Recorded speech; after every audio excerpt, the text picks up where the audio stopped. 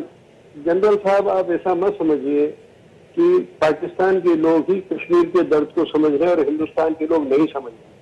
ہمارے ہندوستان کی پارلیمنٹ میں ہر پارٹی کے ممبر نے کشمیر میں جو کچھ ہوا ہے نا اس پہ اتنا دکھ ظاہر کیا ہے کہ میں آپ کو بتا نہیں سکتا.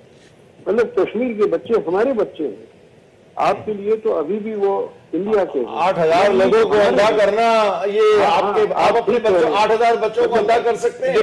حکومت کی پالیسی ہے نا, یہ ذاتی تو پوری ہو رہی ہے یہاں پہ, ریاست کی پالیسی کا طارق صاحب please, everybody is entitled to their opinion. مگر آپ ہمیں بھی تو موقع دیں. بالکل موقع دیتے ہیں. میں روف صاحب جو بات ہو رہی کشمیر کے اوپر ریئلائزیشن کی, وہ کہتے ہیں کہ ہماری سیاسی پارٹیاں جو ہے پارلیمنٹ کے اندر حکومت کو کہتی ہیں بار بار, لیکن ریئلائزیشن نہیں آ رہی ہے. دیکھو یہ جہاں تک کہنا ڈاکٹر ویدک صاحب کا, ڈاکٹر صاحب مجھے ذرا بات کرنے دیجئے گا پلیز. ڈاکٹر ویدک صاحب کا یہ کہنا ٹھیک ہے کہ انڈین پارلیمنٹ میں بالکل لوگوں نے کھڑے ہو کے کشمیر کے بارے میں بات کی ہے, لیکن جو ان کا کانٹیکسٹ تھا بات کرنے کا وہ نہیں تھا جو کہ ہمارا ہوتا ہے. ٹھیک ہے نا, ان کا کانٹیکسٹ یہ تھا کہ جی یہ ہمارا حصہ ہے اور یہ کہ جو کچھ وہاں ہوا ہے یہ وجوہات ہیں یہ نہیں ہونا چاہیے.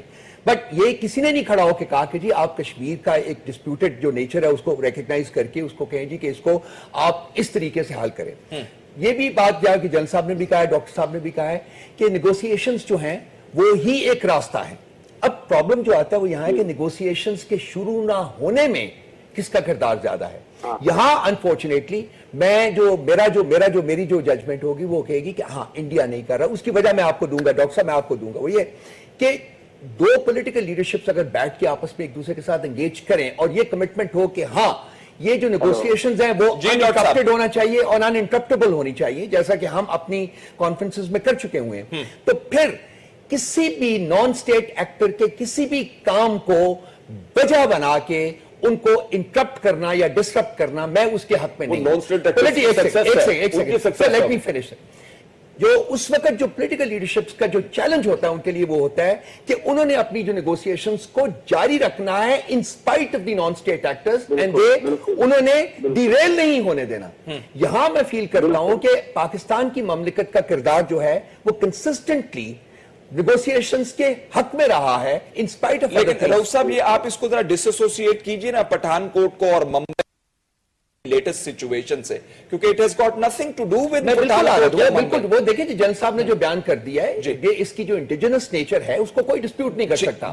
اور لیکن اس میں کچھ اور بھی جو کرنٹس اینڈ کراس کرنٹس جو کشمیر کی اسٹرگل میں اس وقت ہے اس کو بھی ہمیں اس سے بھی سینسٹائز اپنے آپ کو کرنا چاہیے, کیونکہ برہان الدین وانی کی جو اسٹرگل ہے وہ انڈیپینڈنٹ کشمیر کے لیے, وہ الائنمنٹ کی بات نہیں کر رہا, وہ یونائٹڈ نیشنز ریزولوشن کی بات بھی الائنمنٹ کی بات تو نہیں کر رہے. ہاں بالکل میں یہ کہہ رہا ہوں کہ اس وقت جو وہاں جو ایک جو ابل رہا ہے وہاں, جس میں کہ کشمیر اس وقت بھی آج 55 دن گزرنے کے باوجود بھی اس پہ قید ہے, وہ جو کہ ایک دن 2 گھنٹے کے لیے 4 گھنٹے کے لیے کرفیو اٹھا اور اس کے بعد وہ بھی مکمل پلوامہ میں اور سری نگر کے کچھ علاقوں میں 4 گھنٹے کے بعد ری امپوز کر دیا گیا. سو یہ اتنا لمبا جو ڈسرپشن ہوئی ہے, obviously کوئی نہ کوئی چیز تو وہاں ہے جو کہ ان کو ڈسٹرب. جی طارق صاحب دیکھیں یہ جو ڈاکٹر صاحب ذرا ایک سیکنڈ کے لیے مجھے بات کرنے دیجئے.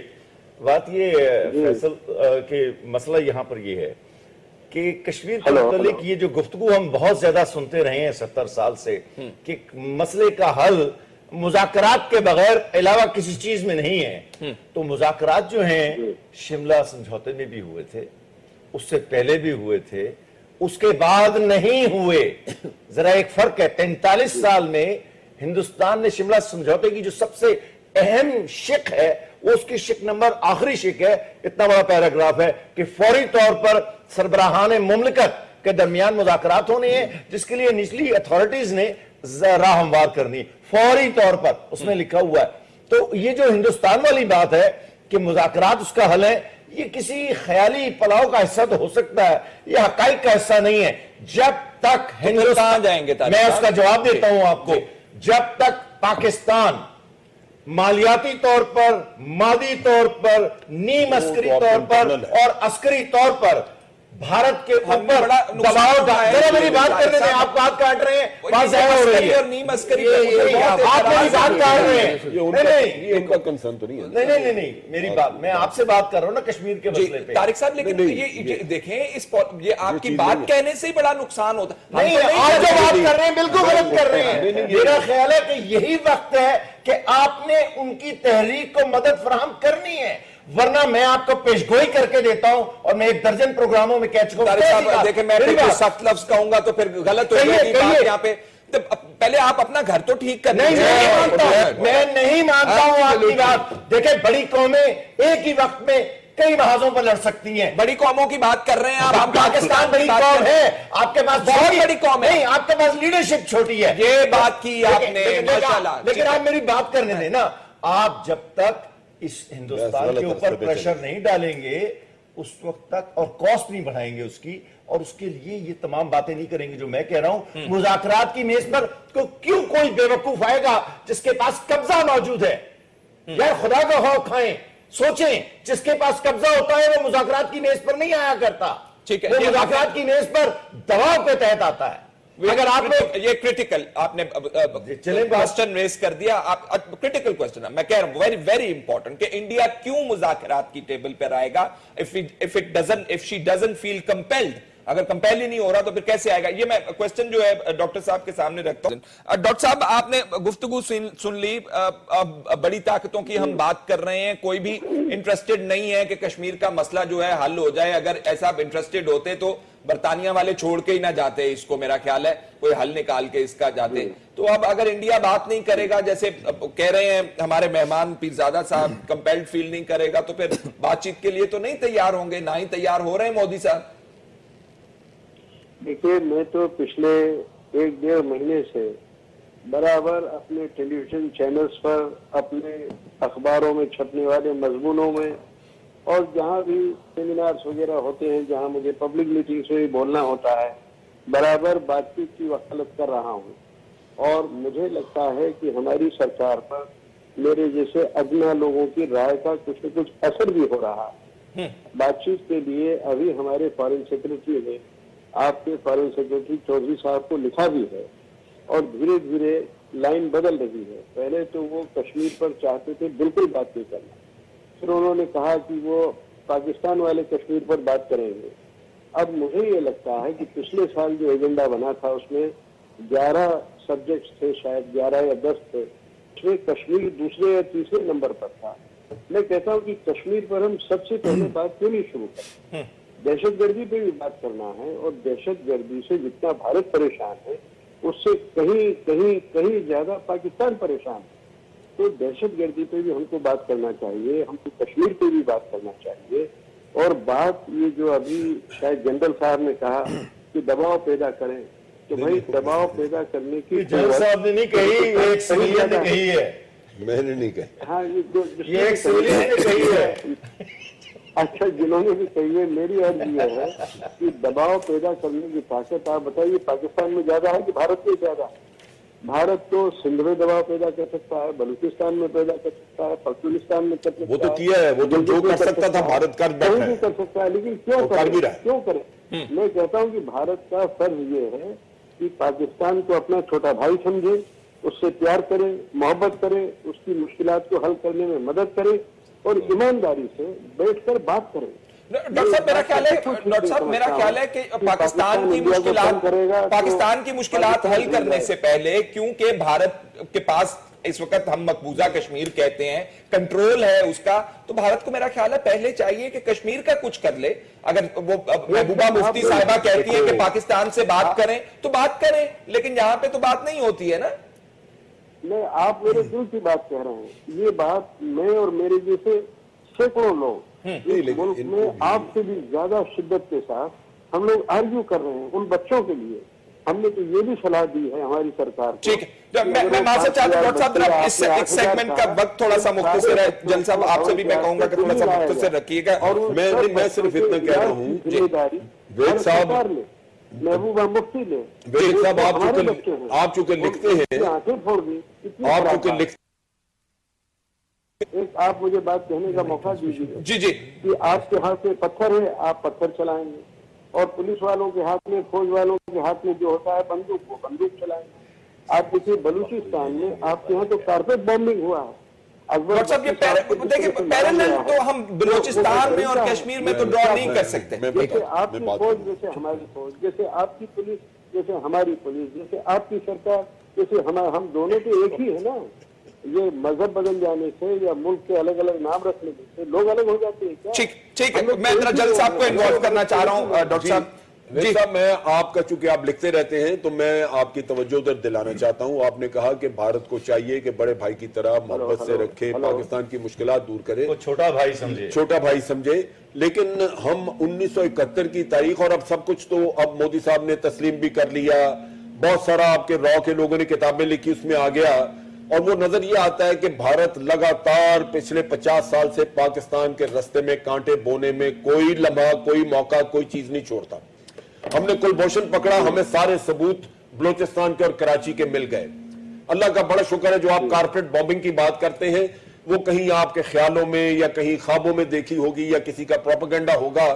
پاکستان کے بلوچستان میں اس طرح کی کوئی حرکت نہیں ہوئی، اور 2008 سے ہم نے اپنی فوج کو بیرکوں میں رکھ دیا ہوا ہے. وہاں پہ صرف رینجرز ہیں جو پہ ایف سی جسے ہم کہتے ہیں.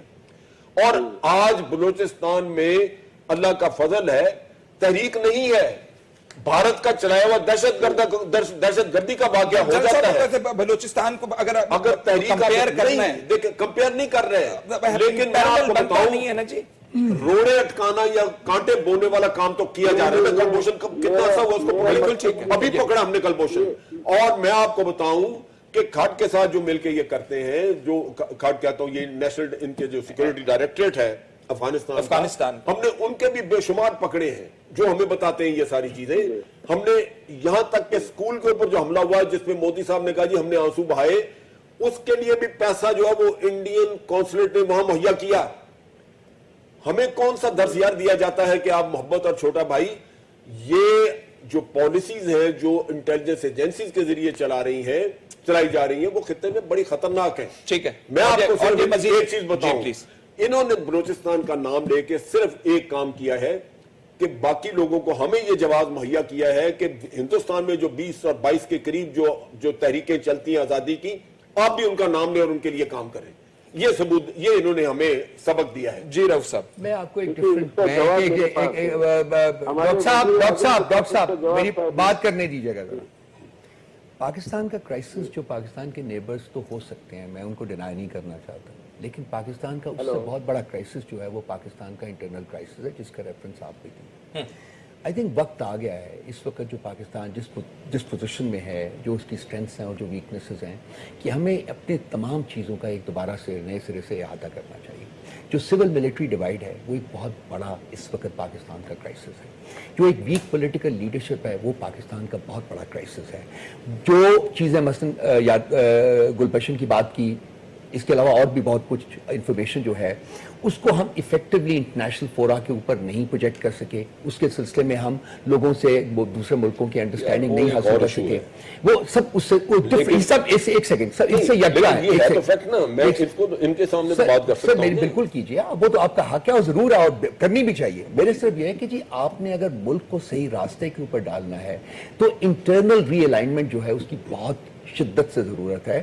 اور میں طارق صاحب کی بہت ساری باتوں کے ساتھ شاید ایگری نہ کروں، لیکن میں ایک بات کے ساتھ ضرور کروں گا کہ پاکستان کو اکنامکلی امپاورمنٹ کی ضرورت جو ہے اتنی آج ہے وہ پہلے کبھی نہیں تھی. اور پاکستان اگر اکنامکلی امپاور ہو کے ایمرج کرے گا خطے میں as a viable sustainable state, تو پاکستان کی جو سنی جائے گی، پاکستان کی ریلیونس، پاکستان کی امپورٹنس جو ہے وہ بہت زیادہ بڑھے گی. آٹومیٹیکلی وہ چیزیں پاکستان حاصل کرنے میں کافی حد تک کامیاب ہو جائے گا جو کہ آج تک پاکستان حاصل نہیں کر سکتا. جی دیکھیں جو مسئلہ اس وقت یہ درپیش ہے ہندوستان کو، ایک تو ڈاکٹر صاحب کو شاید بات کرتے ہوئے بھول جاتے ہیں کہ میں انڈیا کے چینلز پر بہت زیادہ پروگرام کرتا ہوں. میرا خیال ہے جتنا ہندوستان کے ہندو دانشوروں کا چہرہ میں جانتا ہوں اور روز ان سے گالیاں کھا کر اس سے زیادہ میرا خیال ہے ڈاکٹر صاحب بھی نہیں جانتے ہوں گے. میرا بہت زیادہ ٹیلی ویژن پہ ان کے آنا ہے. میں ڈاکٹر صاحب آپ کی خدمت میں عرض کروں کہ آپ کا یہ کہنا کہ اس میں بہت سے لوگ شامل ہیں جو کشمیر کے متعلق دل رکھتے ہیں اور بہت سے سیاستدان ہیں جو پارلیمنٹ میں ہیں، 99% ہندوستان کا جو دانشور ہے اور پارلیمنٹیرین ہے، اگر آپ اس کے ہاتھ میں چھری دے دیں تو یہ میرا آپ سے کئی سال کا آپ کے دانشوروں سے مکالمے کا حاصل ہے کہ وہ میری گلے سے لے کر فیصل کے گلے اور جنرل صاحب کے گلے سے لے کر نواز شریف کے گلے تک سب کا گلا کاٹ دیں. اور مودی صاحب نے جو گلا بچ گیا میرا گلا آپ کی رائے میں تھوڑی سی ان کے لیے تائید موجود تھی نا، آپ کی رائے میں ان کی تائید موجود. تو میں یہ ذرا بات مکمل کر لوں. تو یہ جو ہندوستان کی طرف سے بات ہے کہ وہ چھوٹا بھائی والی، پاکستان چھوٹا بھائی نہیں ہے، it's a nuclear state. either you are equal or we are not equal. اور وہ اس میں وہی ہوگا جو تصادم میں ہوا کرتا ہے. ایک بات. دوسری بات یہ ہے یہ اسٹریٹجک، انہیں یہ نہیں معلوم ڈاکٹر صاحب کو کہ یونائٹڈ اسٹیٹس اور انڈیا جو ایگریمنٹ ہوا ہے آج جس پہ سائن ہوئے ہیں بیسز استعمال کرنے کا، جس میں انڈیا ایک کلائنٹ اسٹیٹ کی حیثیت اس کو ہو گئی ہے. یونائٹڈ اسٹیٹس اور انڈیا اسٹریٹجک پارٹنر ہیں تمام ریجنل اور گلوبل ایشوز میں، تمام معاملات میں. ڈاکٹر صاحب اگر یہ کہتے ہیں کہ انڈیا ایسا نہیں کرے گا، انڈیا کی کیا ضرورت ہے؟ انڈیا کی تمام ترقی ویسٹ کی محتاج ہے. آج ویسٹ ان کے ساتھ ٹریڈ بند کر دے، ان کی حیثیت صفر ہے. آج چین کے ساتھ ٹریڈ کم کر دے، ان کے ہاں بھوک سے 800 ملین لوگ مر جائیں گے. یہ جو باتیں ہیں نا کہ انڈیا اپنے پاؤں پہ کھڑا ہے، یہ بازاری گفتگو ہے. یہ اس میں کوئی دانشوری نہیں ہے. حقائق زمین کے کیا ہیں؟ حقائق زمین کے یہ ہے کہ آپ گورے کے پاؤں چاٹ رہے ہیں. آپ ضرور کیجئے. اور میں آپ کو ایک بات بتا دوں، پاکستان کی بھی ماضی کے لیے یہی انٹرپریٹیشن کی جا سکتی ہے. لوگوں کے پیر چاٹنا ہمارا بھی ایک ماضی کے اندر جو ہماری پالیسیز رہی ہیں طارق صاحب، اس کو آپ کہاں پہ پھر رکھیں گے؟ تو یہ انٹرنیشنل، میں آپ کو یہ بتاؤں کہ اس وقت تو میں یہ بھی بتانا چاہتا تھا کہ امریکن انٹرسٹ ہے انڈیا کے ساتھ. میں ذرا ایک بات کہتا چلوں، وہ یہ ہے کہ لوگ اس بات کو تسلیم نہیں کرتے اور یہ بڑی تکلیف دہ بات ہے. یونائٹڈ اسٹیٹس کی انڈیا کے ساتھ جتنی بھی پارٹنرشپ ہو، لیکن آخری فکرہ، چین اور پاکستان کی جو اسٹریٹجک پارٹنرشپ اس وقت ہے، اس نے انڈیا کو اس ریجن میں کاٹ کر رکھ دیا ہے. اور یہ بات بڑی ناقابل ہضم ہے انڈیا کے لیے. اس کے نتائج آنے والے، اس کے خوشگوار نتائج پاکستان صاحب ہم اپوزٹ آرگو کرتے ہیں کہ کاٹنے واٹنے پالیسی کی جو ہے وہ وقت گزر گیا ہے اس دنیا کے اندر. یہ آپ کی ذاتی رائے ہے، یہ آپ کی ذاتی رائے ہے. ہم نے کر کے دیکھی ہے نا جی وہ پالیسی. غلط ہے. کرتے ہیں ہم وہ لیفٹیننٹ جنرل ریٹائرڈ امجد شعیب صاحب، رؤف حسن صاحب، طارق پیرزادہ